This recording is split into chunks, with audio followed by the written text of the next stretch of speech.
ไปแล้วว่าทันหมอนี่ แล้ว อ๋อ เอาได้วัดนะฮะเอาได้วัดอันข้าว คนได้พี่น้องเลยอย่างมาเบิ่งบ้านเจ้าของ เมื่อเดือนนี้ก็ปลาดอกใหม่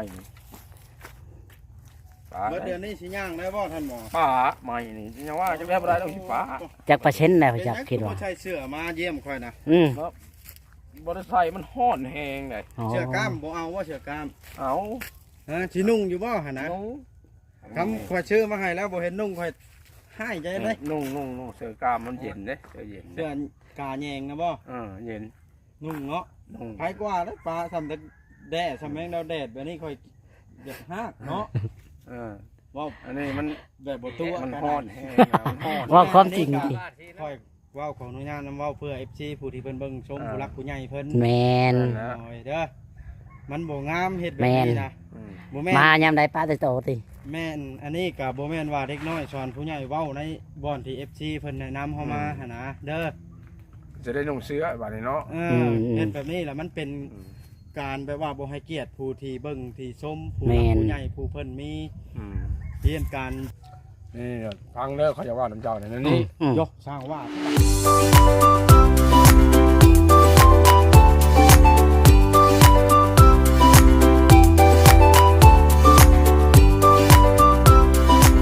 ออกมาอย่างเด้พี่น้องนี่สบายดี มาเบิ่งหยังนี่นะเอาแล้วมาเบิ่งเฮือนเจ้าของบาทนี่ย่างมาติ ย่างนี่แล้ว เอาแล้ว ย่างไปแบบนี้แล้วสก่อน คือบ่ใช่สองขาโลด เบื้องนี้จึงได้เด้ อย่าไปย่างโลเล่ๆได้หัวพัดพื้นเนาะเอาเลยเปิดภาพใกล้ช่วงค่ำๆทานเจ้าของบ้านมาเบิ่งสิขึ้นหลังคาบ่นี่ กันไม่ได้นะ สบายดีเป็นไรคือมาบัด ส นี้ บายดีมาลิ้นมาเบิ่งนี่แหละ ย่างทั้งไหนอันนี้ ย่างมาเถินมาเลย ไผพามานี่สบายดีเด้อ หมอลันอีลัน ทุกหลานบ่ คนอื่น ลูกหลานนั่นแหละ คนอื่นแต่เขาเป็นลูกเป็นหลานคือเก่าเขาแล้วพาไป เป็น แน่ อะไรขึ้นจากมาจอบเดี๋ยวนี้ เป็นอะไรเนี่ยนะ จอบบ่ ได้ยินเสียงต่อก็มา มาเบิ่งแล้วเป็นอะไร งามเนาะ งาม งาม ขนาดว่าท่านใช้ข่าวได้ดิ งาม เดี๋ยวว่าสิขึ้นมาหลังคา สั้นความอันยอกความอันนั้นนะ พอดี พอดีเลย มีแต่ว่าพอดีเรื่อยๆได้ทันหมอนี่ พอดี พวกพี่น้องเลย สร้างเพียงกับสร้างปื้อเจ้า อ๋อระวังดิ รอพวกแกย่างของย่างมาผมเลย โอ้หมู เขาย่านเขาคอยพันแข็งแหงเขาย่านคอยล้มสิ ว้ายคิดว่าทันหมอได้เว้าปกโปรดอยู่หันโมแมนบ่ไผฉัน เขาบุดีเมาเหล้า เอาแล้วเว้าผู้เดียวเว้าผู้เดียวก็เป็นบาดบักนี้ครับไปกายเห็นทานหมออยู่ไปซื้อตะปูกินนี่นะเอาแล้วระดับคนโซมทานหมอบาดป้องกันบ่เอาเกือบได้สอดเด็ด หัวพาดรถในสิบ่ได้ขึ้นเฮือนใหม่แท้ๆเกือบล้มอย่าไปเห็ดแบบนั้นนี่ มีกินไปกี่ร้านน่ะ กินแม่ได้ในหม้อน่ะหลายดิต้มแล้วบ่มีคนกิน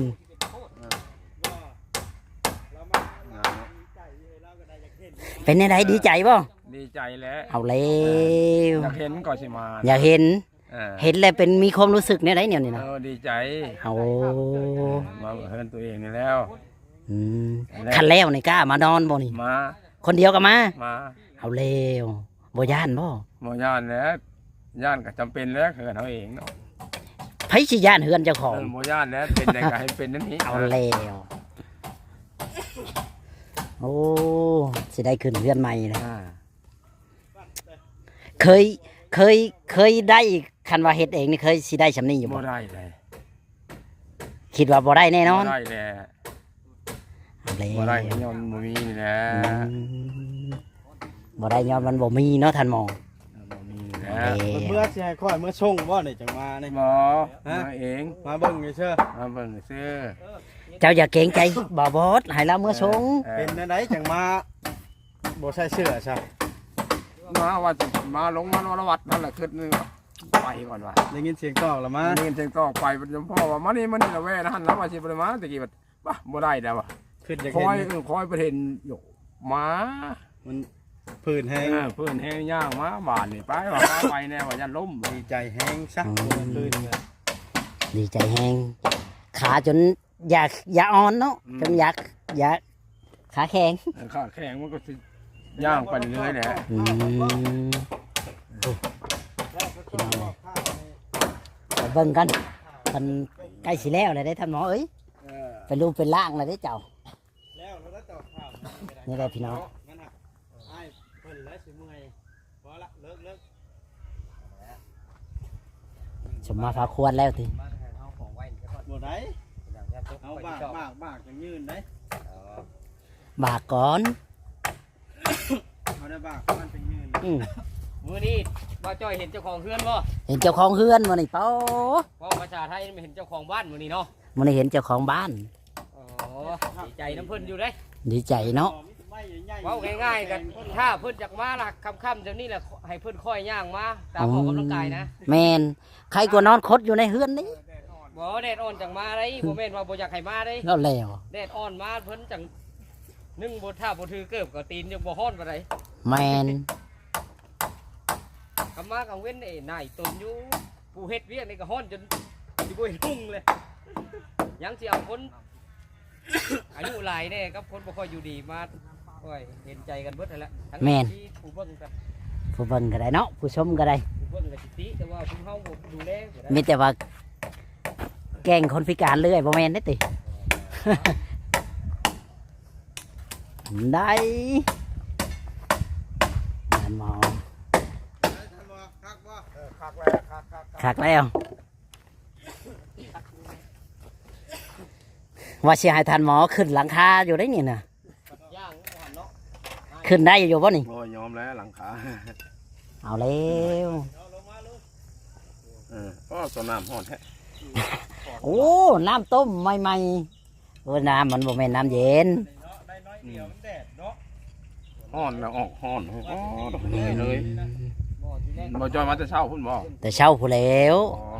มายามใดบ่พอทานหมอจักเถื่อมื้อนี้จักทานหมอคิดพันได้ยังได้เดินมาตอนกับคำว่าสิมื้อป้าเลยนี่ ผมมาว่าจะมากังวลมันแดดแห้งน่ะว่าป่าลงลิ้นน้ำจะพ่อก่อนแล้วมานั่นมันเลยคอยเห็นจะไปแล้วกายจะพ่อพืดโลด บ่ลินฮอนยำนะยาพอซ้ำเอาแล้ว ค่ำบ่ได้จะลงเวทเพิ่น เอาแล้วเพิ่นสิเฮ็ดหยังน่ะ เพิ่นมันตะบุญมันโพหรอวะมัน เอาแล้ว ใช่ไหม เขาทอด ดินมันบ่กว้างปานใดเนาะมัน สีนั้น แม่น ยืนออกมากว้างๆเนาะ ซ้ำนี้ก็เอาเลยเนาะท่านหมอเนาะ เด็ดรถซ้ำนี่ก็ได้แล้วดินไปก็มันถ่ายคาตกมันกระชิดนั่นนี่แหละ อ้าวถือเขาบ่ให้มันตก ให้เล็กๆน้อย อืม บ่อนาคตกับมันถล่มตั้งแต่ใดมาแล้ว มันไปตกชะดินเขาให้ก็แม่นของเขาได้ จะลงมาได้ไหมลุงเวียงหรืออยากจอกข้าวก็ได้นี่มาก่อน จับได้ดีเด้ท่านหมอ บัดมาฮอนในบัดสิล่มในบ่แม่นนี่ แปลก ได้เห็นในเป็นในท่านหมอความรู้สึกนะคันว่าแข็งแรงคือเก่าในขึ้นไปเฮ็ดเองเลย ก็ขึ้นน้ำแล้ว เอาแล้วคือสิมาแต่เด็กผู้เล่นเนาะนอนอยู่นี่เลย คิดว่า บกแข็งแห้งแล้ว คันเขาให้นอนเผาของเนี่ยได้บ่ ได้อยู่ ผู้เดียวเจ้าหันใด ได้ก็มีอยู่แล้วคนมานอนนำนี่เนาะบอกว่าเรานอนเพลียก็มีอยู่ ไผ นอนเพื่อนของเป็นมันจะทุกคนได้มา ลูกหลานบ่อืมนี่แหละพี่น้องท่านหมอมาเบิ่งแน่ ในเจอล่านี่เขาสิมาส่งบ่ถ้าจักแผ่นหน่อย นี่แหละพี่น้องเอ้ยท่านหมอดีใจหลายพี่น้อง เห็นเฮือนชานแบบนี้เนาะคือสิบ่ตายง่ายเลยเห็นเฮือนนี่ ใหญ่แล้วใหญ่จนนี้ นี่แหละ นี่บ่เคยคิดบ่เคยฝันเนาะ บ่นึกบ่พ่อบ่นึกบ่ หาเองยังบ่ได้ชำนี้เนาะท่านหมอ ต้นนั้นอยู่ที่หาชีพเลยยังบ่ได้หยัง บ่ได้ว่า450 460ไปแล้ว นะ ตับละ5แผ่นนี่นี่ตับ5ตับ นี่แหละท่านหมอบ้านในผันของเจ้าผันอยู่ปะ บ่นึกบ่ฝันว่าสิเป็นวันนี้โยก็ทำนี่เนี่ยก็ดีบกดีใจหลายแล้วแต่ว่าเขาบ่ขอบใจนำได้ให้เพิ่นมีอายุยืนยาวมันให้แห้งแข็งมากเพิ่นโอ้นั่น ถือว่าบุญท่านหมอกับบุญเจ้านี่โอ้ ไปคืนเด้อว่า แห้งหลายเด้นี่ บุญแห้งเด้เจ้า ถ้าบุญบ่แห้งนี่บ่ได้ได้ บุญหลายสายยาวเนาะ โดย มาจากต่างประเทศโอ้ญาติท่านหมอตั้งแต่กี้ก็บ่ชัก นั่นว่า เอ้ายันเคยเป็นญาติกันทำบุญร่วมกัน เนาะ ว่าจ้อยเจอแรงแล้ว ชาตินี้นี่ พอจ้อย ฮะ ค่ำแล้วบ่ได้เจอแรงเนาะ เจอแรงแล้ว ก็บ่ได้เมื่อแล้วเมียโทรนำก็บ่ได้เมื่อ บ่ว่าสิให้ท่านหมอไปขุดอันนี้อยู่ได้นี่ ไปเยี่ยมน้ำขี้ต้ม ยอมแล้วยังใจยังเสียกะก็ได้ ใจนี่อยากเฮ็ดอยู่บ่นี่ อยากเฮ็ดนั่นแหละ พอแล้ว แม่นคือเก่าจมเบิดแถวนี่ แปลนหมด ของไผก็ยาของสิทาง เอาแล้ว ต้องเฮาเมา บัดสิไปทางของเขาบาทหนึง ปลูกฟักปลูกมีปลูกนั่นปลูกนี่เฮ็ดไปแปลนเบิดแถวเนาะ เอาแต่ของเจ้าของก็พอ บ่เอาเนาะของเขาอ่ะ บ่ได้ เออ ตอนที่ทางไม่บ่ได้เฮ็ดละหัวนะ ถึกเขาไปให้โอ้เจ้าทางไม่คอยเห็นแนวใดฉัน เฮ็ดละหัวเพราะว่าเนาะไหน ต้องขออนุญาตเขาก่อนได้ท่านหมอเอ้ย ฮะคักกันแล้วคอยมาโดนคัก แห่งคักติ ถ้าเบิ่งก็มุงแล้วนี่ให้เป็นยังอยู่บัดนี้ อืม คอยเฮ็ดนะมื้อไหนแปลว่ามุงน่ะบ่เกินมื้ออื่นก็มาฮื้อดอกมาฮื้อนะข้อยกำหนดให้ ยังสิมาเบิ่งอยู่วัน มาแน่มื้อก็สิมาอีก มาจะกินยังมาได้กลาง ตอนเย็นๆ อยากให้มาปานใดเนาะ 6 โมงบ่ให้บ่าวบอสเมื่อก่อนยังมา ตอนเช้าก็มาแล้วยังมาจะเช้าแดดแล้วมื้อ เออ นี่เลยเอาไว้ท่านหมอ บ้านใหญ่บ่ มันน้อยนะมันอยู่น้อย มาเบิ่งเฮือนเจ้าของได้ท่านหมอถือว่าบ่ธรรมดา มาอยู่น มันมองกินข้าวยังมื้อนี้ นี่พี่น้องเอ้ยเนาะก็ได้วางทุกอย่างแล้วพี่น้องเอ้ยเฮือนท่านหมอก็ได้วางวางแบบอะไรพี่น้อง โอ้ยดีใจนำทันหมอพี่น้องเลยเนาะที่ว่ามีเฮือนมีชานของเจ้าของพี่น้องเลย เป็นดาราให้จับสบายแน่ นี่แหละพี่น้องเนาะชีวิตจริงยิ่งกว่าละครพี่น้องเลยนี่คือเลยบ้านทานหมอจริงๆทานหมอทองพี่น้องจากใจจริงตัวจริงเลยพี่น้องได้วางโค้งเลยบวิดมืออื่นมาฮื้อดอกพี่น้องเนาะอาจจะสิได้มุ้งคิดว่าประมาณนั้นพี่น้องก็มาถ่ายออกแบบให้พ่อแม่พี่น้องเบิ้งเนาะทางซีก็คืบหน้าไปหลายพอสมควรพี่น้องเลยเนาะก็ดีใจทางเฮือนทางชานของทานหมอนั่นแหละพี่น้องเนาะแต่เจ้าของบ้านมาพอดีพี่น้องเลยโบคิดโบพันเกิดเหตุขึ้นมาจนได้พี่น้องเลยว่าเจ้าของบ้านมาเบิ่งเฮือนเจ้าของ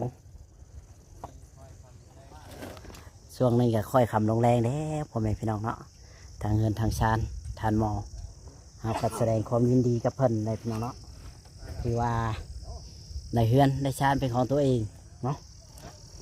เราก็บริคิดบริพันธ์หรอกว่าสิได้ประมาณนี้แหละพี่น้องเนาะก็ถือว่าบุญฮอดจอดถึงครับทางแม่เพิ่นหรือว่าทางเอื้อยเพิ่นเนาะจังไดก็ดีใจนำทานหมอที่ถ้าว่าเพิ่นได้เบิ่งคลิปนี้เพิ่นอาจสิดีใจคือกันพี่น้องเนาะก็ดีใจนำเนาะแม่เพิ่นหรือว่าเอื้อยเพิ่นนั่นแหละเนาะเอาก็ดีใจนำเพิ่นนั่นแหละบ่คิดบ่พันว่าสิเห็นภาพแบบนี้พี่น้อง บ่ได้เฮ็ดอย่างนี้แต่ดีใจ อืม ดีใจดีใจครับ ดี ดีใจ ดีใจหลายเนาะทานหมอนี่ดีใจจนยิ้มอย่างเดียว ทั้งเพิ่นทั้งตูทั้งข่อยพร้อมเด้อใส่บ่เป็นลมในการเพิ่ง เอาได้เห็นแบบนี้แล้วให้พรผู้ใหญ่เพิ่นอีกครั้งหนึง เออ ให้ผู้คิดรถ อ่ะ อ่ะ ให้คนดีๆไม่แหงความเจ็บอย่าไรความไข่อย่างนี้เด้อให้มีแหงมาก ให้ร่ำให้รวย ให้อยู่ดีไม่แหงเบิดทุกคน บทขอบบทครัวเพิ่นนั่นแล้วให้เพิ่นนั่นความเจ็บจะได้ความไข่จะมีบ่ให้มีอย่างมาต้อง แนวมันบ่ดีว่าท่านซะ สิ่งที่บ่ดีนั่นให้หายไป หายไปใช้ ให้เอาแต่ความดีมา ท่านเจ้าเห็น ให้ หน้า เอา เพิ่น แต่ นี่ ความสุขมา ท่านเจ้าเห็นหน้าเพิ่นนี่ มา จะ สู่ เฮ็ด ครอบ แบบใด ครัว เอาถามตรงๆซะ ให้ เดี๋ยวเพราะ ผู้ ว่าท่านเจ้าเห็นหน้าเพิ่นนี่เจ้าอยากเฮ็ดแนวใดอยากบอกเพิ่นแนวใด ให้เพิ่นน่ะมีความสุขให้เพิ่นนี่ร่ำรวย กราบเพิ่นบ่ จะ บ่ คอย กราบ จะกราบเพิ่นพุ่นแหล้ว เอาเลย เห็นเพิ่นน่ะ ฮะ จะคอยเกิดมานี่คอยกับบ่ทันครบท่านพ่อก็สิเป็น ทำ แบบ เว้า นี้ เล่าให้และเราพื้นให้ อืม ให้เลยทีนี้ คอย นึก มันออกในน้ำตาเฮา เอาแล้ว มันบ่เคยพบนะ โอ้ เฮาบ่เคยพบเคยพ่อวันนี้นะเฮาก็ น้ำตาไหลแล้ว เพิ่นจน ไหลเด้ เบิ่งเฮาซ้ำนี่นะเบิ่ง ข่อยสิเป็นผู้ยั่วดอกก็มีจังได๋ จนได้เฮือนได้ชานนำนะจนได้อยู่ได้เช้านำให้เพิ่นมีความสุขให้เพิ่นร่ำรวยอย่างเดียว อืม อยากให้ว่าคันได้เกิดใจยามใด คือก็จะออกอยู่น้ำตากัน ให้ดีใจกับให้เสียใจนี่มันบ่คือกันบ่ มันให้เสียใจไปนิดนึงให้ดีใจไปนิดนึงข่อยก็ได้ข่อยก็อันนี้แหละข่อยก็ดีใจน้ำเพิ่นปกปักรักษา บัดเมื่อนี่เจ้าเทียน นะ อืม ให้เพิ่นนั้นบ่พาย่างเมื่อต่างออกกำลังกายเลยบ่ เพิ่นแล้วยังพาย่าง แม่นบ่โอ้ เพิ่นแล้ว จะออกกำลังกายน้ำเนาะ โธ่ มาเช้าแล้วเรามา อ้าวลุงจ่ายค่าแรงคนงานก่อนบาทหน่อย แล้วจ่ายค่าแรงคนงานก่อนบาทนี้ จ้อยนี่ บ่าวจ้อยนี่20,000มื้อนี่แนวใดก็แนว หมดแล้ว บ่เกินหั่น จ้อยมานี่ หักค่ามี8ห่อมื้อนี่ ยังไม่ได้กินจักถุง เหลือเท่าไรบ่จักค่าข้าวเหนียวอีก10,000เรากินคนเดียว จ้อยนี่ต้อง 15,000กีบกินไหมไม่ยังบริเมิน จังเอาบ่ว่าจ้อยนี่ยาน อย่าเราบ่มาบ่ สิมาบ่มื้ออื่นนี่ อ่า เพราะได้ค่าน้ำมันเติมเมื่อบ่ เออ โอ้อืม บ่าวจ้อยสิค่าแรงมื้อนี้นี่ สิบ ประ พั มาน ณเท่าไหร่ ประมาณ10,000นะ เราเป็นชาวแตงอ่อนลงเบิ่งดูบ่ได้บ่ สิให้อ้ายเพิ่นก่อน นี่ โอ้ เอานี่เพิ่นอาจสิได้10,000เหลือได้ ค ค่าแร รั ง บเว้าแจ้งอย่ามาเอิ้นถ้าว่างบ่มีเวียกก็มาช่วยกันอีกเด้อ บ่มีเวกแล้วมื้อมา ถ้าบ่มีทางไปนั่นมาช่วยกัน อืม ตอกเลยกระปอกกระปูให้แล้วบ่าวจ้อยนี่โอ้ยหนักใจแท้นี่ ไอ้ใบเดียวว้าวหรือไปแลกเอาคืนบ่ อ่ะบ่าวจ้อย ขอบใจ พามาช่วยกัน โอ้ เบิ่งใบยังนี่ โอ้ใบพัน เลข0จักโตเลข0คือหลายโตแท้ จัก บ่บอสคือสิได้ว่าสิให้10,000 หรือมันเกินบ่นี่ ฮะ เจ้าให้เกินหรือ ใบ จัง ละล้านบ่ เออ ไปเกินแล้วค่อยจิกเอาได้บ่เลข0ตัวนึง จีกได้อยู่ เบิ่งไปให้แต่คนงานเบิ่งโอ้ยมันก้มใส่ทันหมอบ่าเลยมีถุงบ่ สิให้บ่าวจ้อยมากินกับ เด็ดถุงข้างหลังอ่ะ มีบ่ กินเมิด นี่ก็ มียังบ่ได้เมิดในหมอนะ เอา สี่ห่ออันนี้ให้ เมื่อผักลูกเพิ่น ผักลูกเพิ่นนี่ นี่ คน อืม ขยันต้องให้รางวัลบ่จ้อยเด้ บ่เอาก็ยาบ่าวจ้อยแน่ใดก็บ่เอา บ่จ้อย เรามากินอยู่พี่ก็พอ อันลานทันหมอเด้เอาบ่ 2ห่อ ฮะ เอา เอาเนาะ เอามื้อ พอ ต้น ได้หมดผักน้องผักนุ่งมีน้องมีนุ่งบ่ ทุกอย่างทุกอย่างบ่บอสนี่หาใส่ พอได้กิน ใส่มีบ่นึกค่อยกินเบิดแล้วบ่ เอาถือเอากินมาแล้วอ้าวโดยพาทันหมอย่างอันนี้